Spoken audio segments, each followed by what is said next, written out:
and have all that I give and receive, and so it is.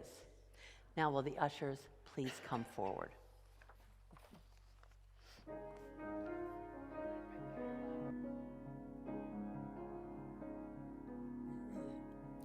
I've got an itching on the tip of my fingers. I've got a boiling in the back of my brain. I've got a hunger burning inside me, cannot be denied. I've got a feeling that the Father who made us, when he was kindling the pulse in my veins, he left a tiny spark of that fire smoldering inside. The spark of creation is flickering inside me. A spark of creation is blazing in my blood. A bit of the fire that lit up the stars and breathed life into the mud. The first inspiration, the spark of creation.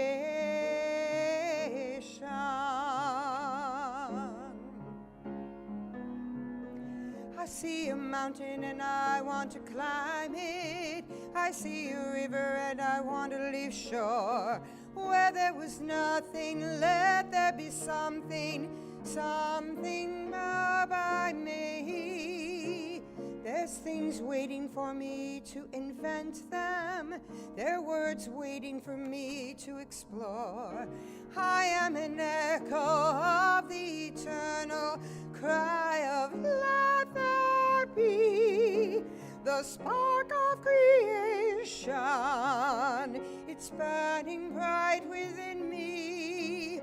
The spark of creation won't let me rest at all until I discover or build or uncover a thing that I can do. My celebration of the spark of creation.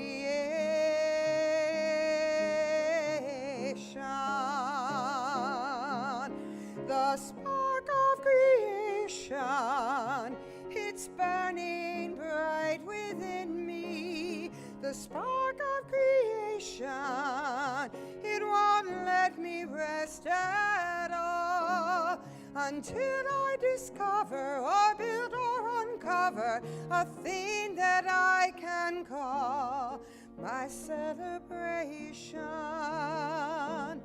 For the spark of creation,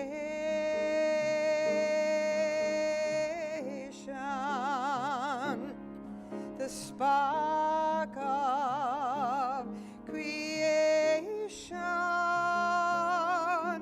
the spark of creation.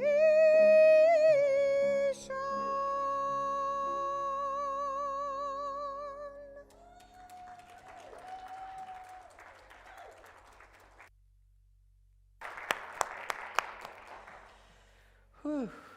Wow. Thank you, thank you. The spark of creation. Yeah, that's you.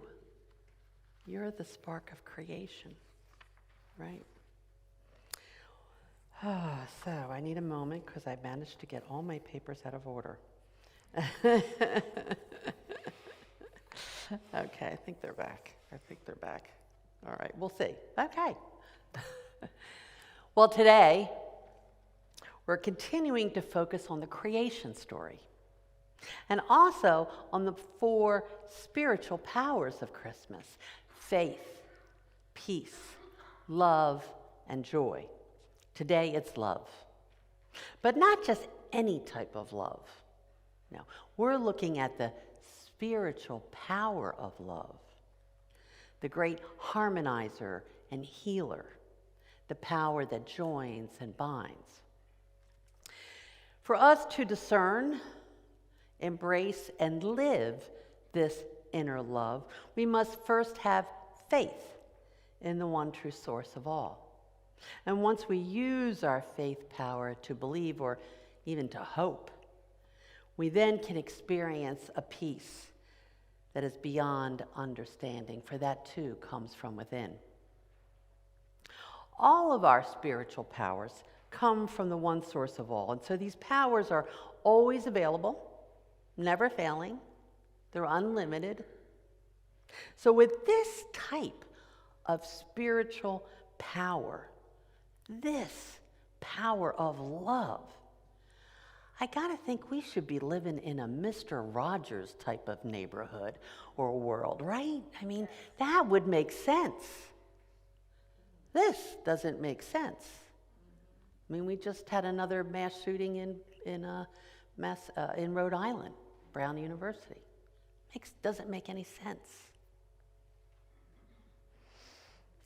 And nevertheless, I think that most people, if not all people, truly desire to be the very expression of spiritual love. It just sometimes goes a little wonky. Yeah. Now, as you know from the previous Advent Sundays, we're focusing on the spark of creation. That we all have this spark within us, and that we are all creators and creative. This Advent, we are looking to the wisdom of Reverend Eric Butterworth in his book, The Creative Life. He uses the story of creation found in the Hebrew Bible, Genesis, as the keys to bringing us into awareness of this spark of creation and creativity. This book also provides a deep understanding of our relationship to this one true source of all that some call God or Spirit or Yahweh or Allah, infinite process. We have created many, many different names for this one power. We often say that God and I are one, that God resides within me. But that's not totally accurate. That's close. You see, God doesn't live in us, but rather we live in God, or infinite mind. That's another word. And that infinite mind is with a capital M. And our mind, the small m, is our consciousness within that God mind. Now, you may say, okay, I get that. No, you don't. You don't. Yeah. To really get it takes quite a lot of effort, because we are both human and divine. And we have this push-pull struggle all the time with this outer world. So to really get that we live in God mind, that's not that easy. And yet, when we do, we then get into the flow of divine ideas. You ever get into the flow? We get into the flow. We can trust the process. We trust the process, and then we don't trust the process, and we trust the process, and then we don't trust the process. But when we really get it, we can truly trust the process. When we truly realize that we are to live our lives from the inside out, then instead of reacting, we respond. We can truly remain in peace.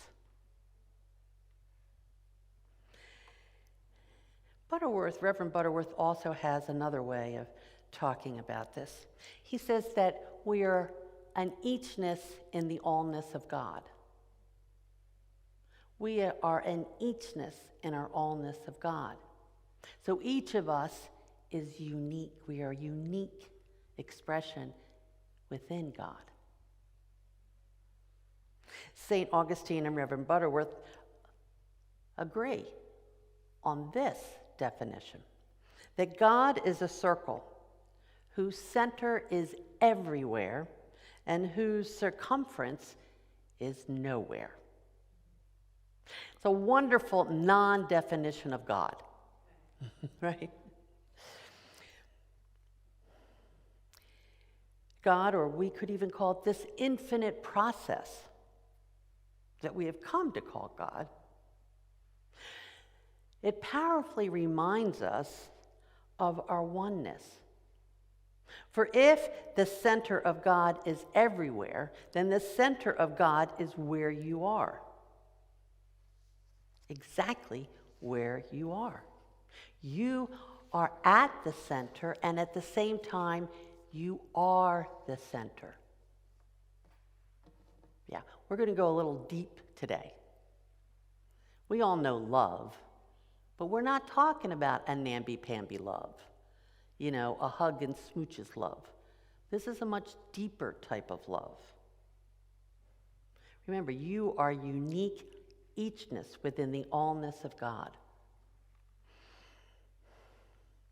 All right, I'm going to make a confession here, and if you've also ever done this, I would appreciate you joining me.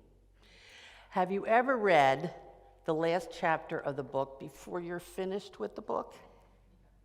Yeah. I look at Lee's, never. I admire you. Okay. Well, I did, because something in the epilogue, the true ending of the book, of Eric Butterworth's book, caught my eye. Now, it's important, of course, that we remember that this biblical story of Genesis, or of creation, is not meant to be taken literally.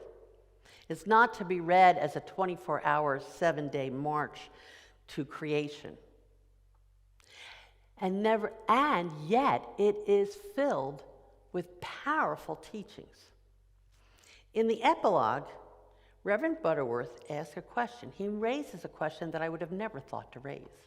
It says, why did the process of creation begin? I mean, we know that it began, let there be light, let there be awareness, let there be faith. But why did it begin at all? An amazing question.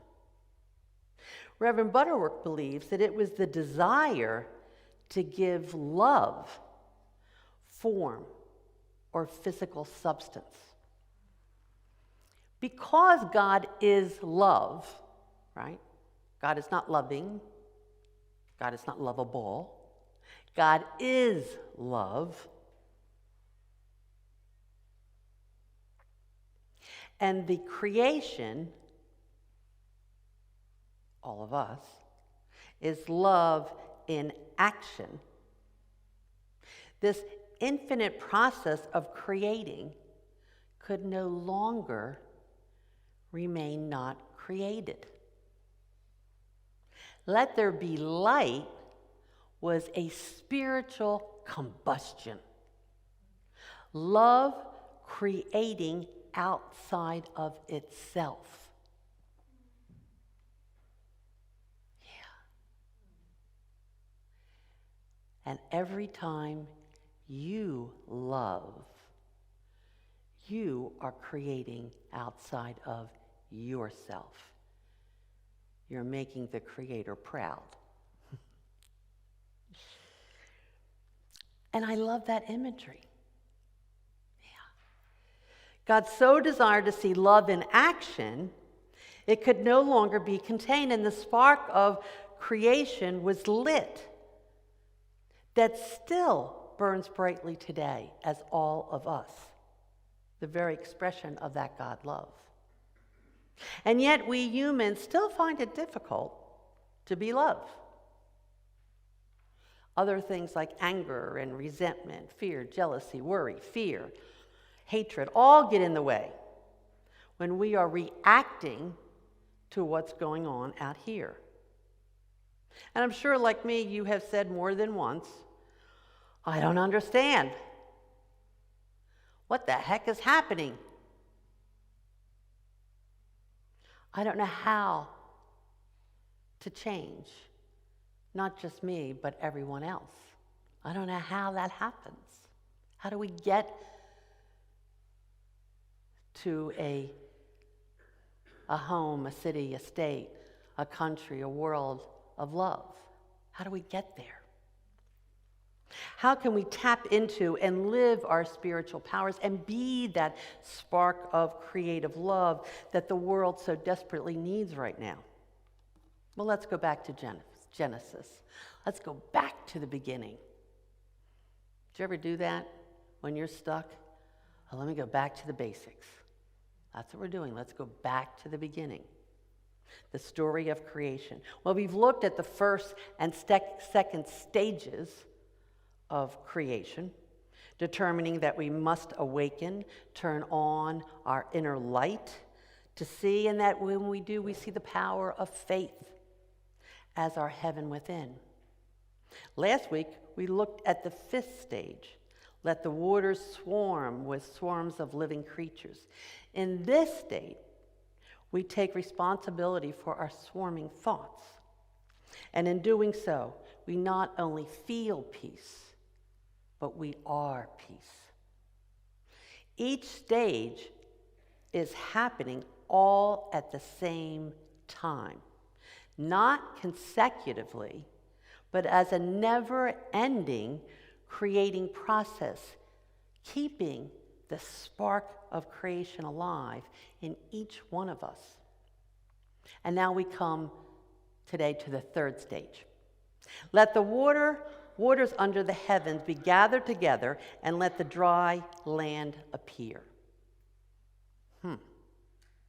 Well, here the metaphysics suggests that the dry land is the mental image of formed thoughts. The ability to see what can be as opposed to what is be right now. The ability to see what can be. Can you see a world of love? It's not about imagining superficial things or experiences that we perceive with our five senses. Instead, it is about releasing all that we are from within ourselves. So someone is loving to you, so you're loving to them. That's nice. But the spiritual power of love is deeper than that. And we go back to Jesus' teachings. That's the reason for the season, right? Jesus. And so we go back to his teachings. Love your enemies. Turn the other cheek. Okay? My disciples will be known because of their ability to love everyone. Love was central to Jesus' teachings. And so here, we're talking about loving, today we would say unconditionally. Does it go up and mean that you hug everybody? No. But you hold that thought within. Because once you acknowledge that thought, then the waters part. And the dry land appears. The dry land of what you're holding. The dry land is that image of a Mr. Rogers neighborhood. Yeah.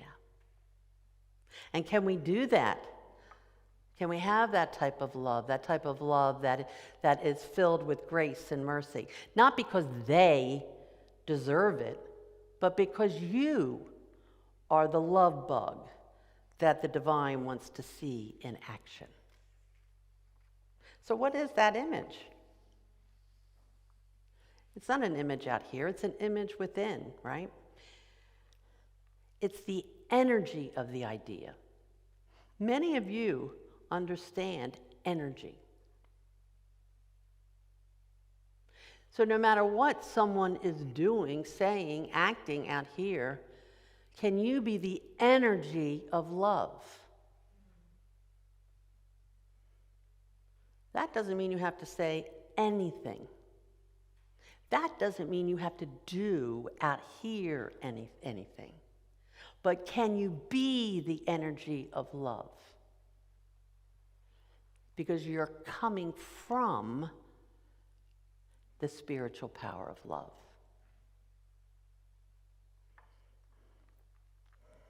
You are gathering metaphysically as you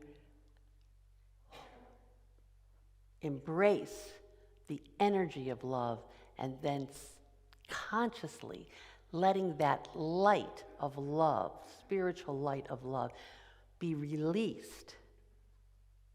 That harmonizing and healing love. You are gathering together the waters so that the dry land, your inner spark of love, can appear.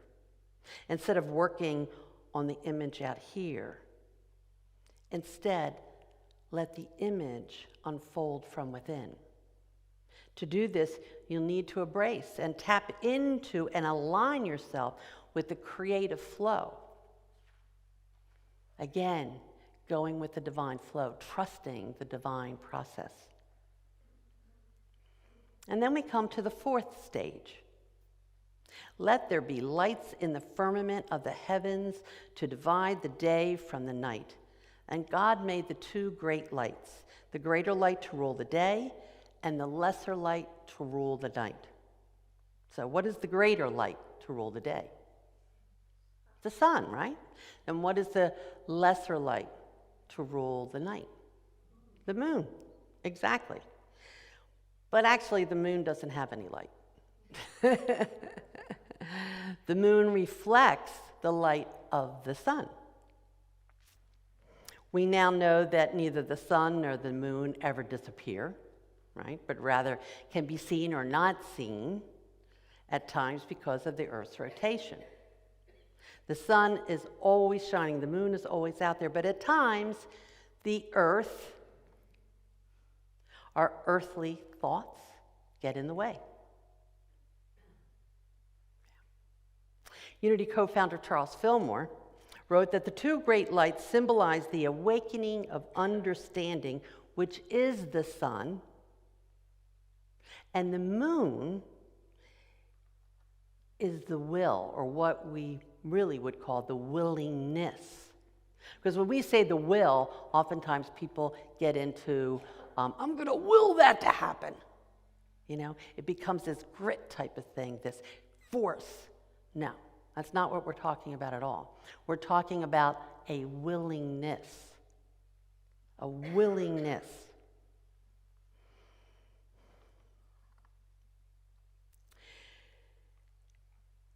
So the sun is there as our understanding. We're open to the sun. We're open to inner understandings, divine ideas. We're basking in the sun.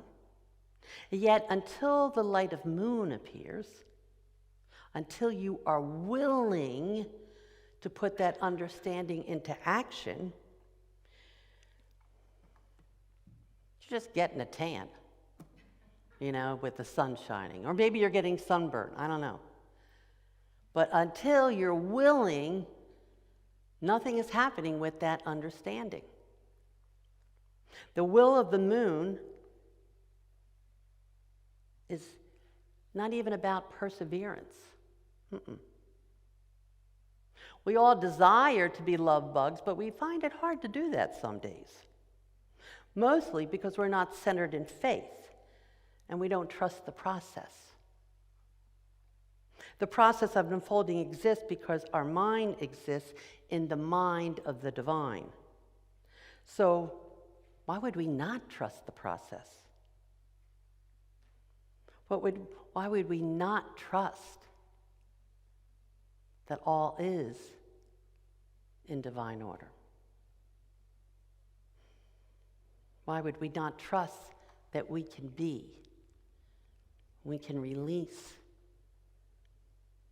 love from within.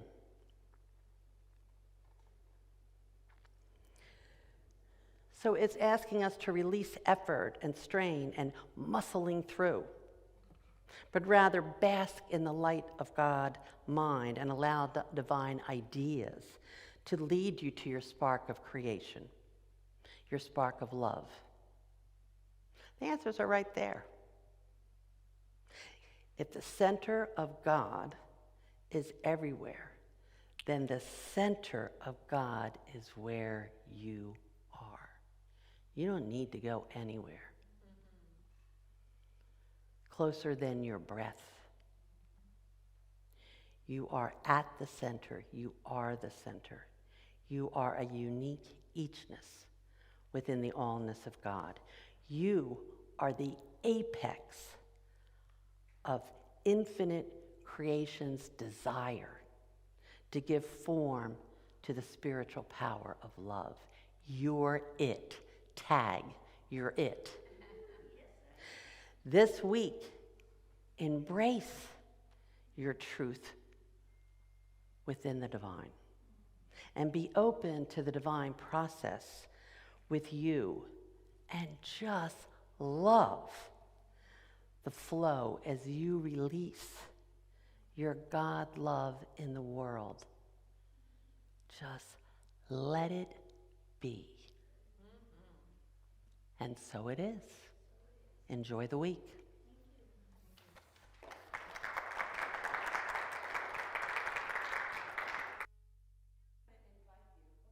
Keep me on. I'm going to invite you. Maybe we'll just do it in the middle. You know, everybody work to the middle. And, if you don't know the words to the song, bring your papers with you. Holding hands is optional. And we'll first sing our peace song, and then we'll say our prayer for protection. And then, of course, we close with we have a fun closing song today. So I think you're pretty much all there. All right, Deb. Shall we sing together? Let there be peace on earth, and let it begin with me. Let there be peace on earth, the peace that was meant to be. God as creator. Are we? Let's build it out, guys. In let peace begin with me. Let this be the moment now. With every step I take, this be my plan and vow, to take each moment and live each moment in peace eternally. Let there be peace on earth, and let it begin with me.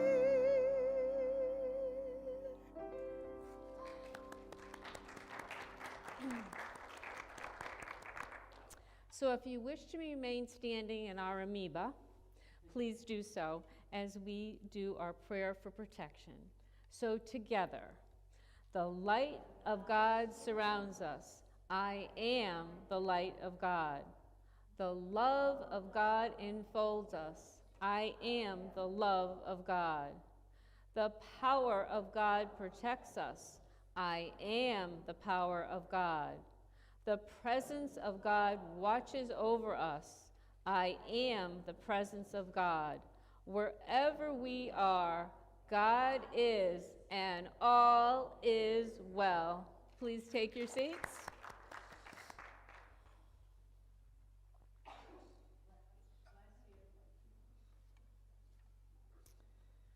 As Reverend Christine extinguishes the Christ candle, we remember and affirm that the Christ light within us can never be dimmed, for we are always, in all ways, one with the divine. Thank you. Amen.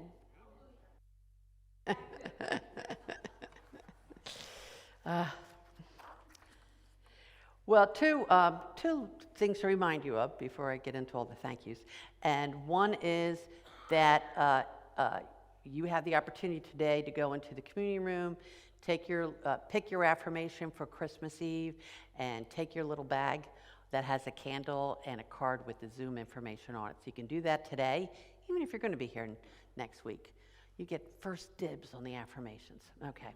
And the other thing we're doing today is sending out some cards to people who can't get here. So there's a table in the community room. We're just going to be, signing those cards, and Deb Giddings will be there to help us figure out how to do all that. So please join us if you can. Now, I want to thank everyone who helped with today's service, and especially our prayer chaplains for holding us in prayer throughout today's service. And as you know, we have a prayer chaplain with us today who is available for one-on-one prayer, and that is the wonderful Wendy over here. And Wendy will be up here when the service is over, and so please just come up. If you would like one-on-one prayer support, all you need to do is say, "Would you pray with me?" She'll take it from there. In front of you in the pew where you're sitting, there is a prayer card. You can fill that prayer card out, and you can put it in the prayer box, which is at the back corner, our candle lighting table in the sanctuary. While you're there, pick up an affirmation card, because you could use that also in your prayer time. If you're watching online and you would like prayer support, all you need to do is send an email to prayerrequest@unityhartford.org. Those prayer requests come in, we place them in the box. All the prayers that are placed in the box are kept confidential. The prayer chaplains do not go through and read each one and figure out, no, they don't do that. They know that there are prayer requests in that box, and they pray over all those requests, holding the highest and the best for every single person who put a request in. And so for the opportunity to pray with you, we are deeply honored and grateful. Now, many others helped with today's services. Our wonderful little elf over there, our wonderful worship assistant Lee, the hospitality team with Georgine and Catherine, Wendy, who always does the coffee, and of course many others, our tech team, and Julie, Marty, Michael, and Jim, our setup team, and that's Leah, our greeters, and that was Candace and Patty, our ushers, Mark and Lois, and of course, our wonderful choir, yay, they're back, is Liston, Deborah, and Wendy, and of course, our fabulous music director, Deb.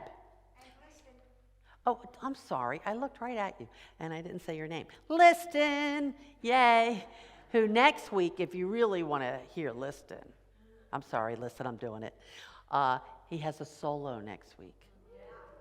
So come. He's fabulous. So thank you to everyone who helped make today's service great. Now, if this is your first time here, please know that you are welcome. We have a packet of information with you on the table, the high-rise table in the atrium. It's right under the welcome sign. And so please feel free to pick that up. It'll tell you information about this Unity Spiritual Center, as well as the worldwide spiritual movement of Unity. If you're watching online and you'd like to get that packet, just send me an email. Send it to revchris@unityhartford.org and include your mailing address, and we'll get that packet of information to you right away. Now, after this final song, we invite you to join us in the communion room for some snacks and beverages. And whether you're here in the sanctuary or joining us online, thank you for being with us today and for bringing all of us the blessing that is you. And so, Deb, what's our final song today? We are going to sing Have a Holly Jolly Christmas. Have a holly jolly Christmas. It's the best time of the year. I don't know if there'll be snow, but have a cup of cheer. Have a holly jolly Christmas, and when you walk down the street, say hello to friends you know and everyone you meet. Oh, the mistletoe mistletoe hung where you can see. Somebody waits for you, kiss them once for me. Have a holly jolly Christmas, and in case you didn't hear, oh, by golly, have a holly jolly Christmas this year. Have a holly jolly Christmas, it's the best time of the year. I don't know if there'll be snow, but have a cup of cheer. Have a holly jolly Christmas, and when you walk down the street, say hello to friends you know and everyone you meet. Well, oh, the mistletoe hung where you can see. Somebody waits for you, kiss them once for me. Have a holly jolly Christmas, and in case you didn't hear, oh, by golly, have a holly jolly Christmas.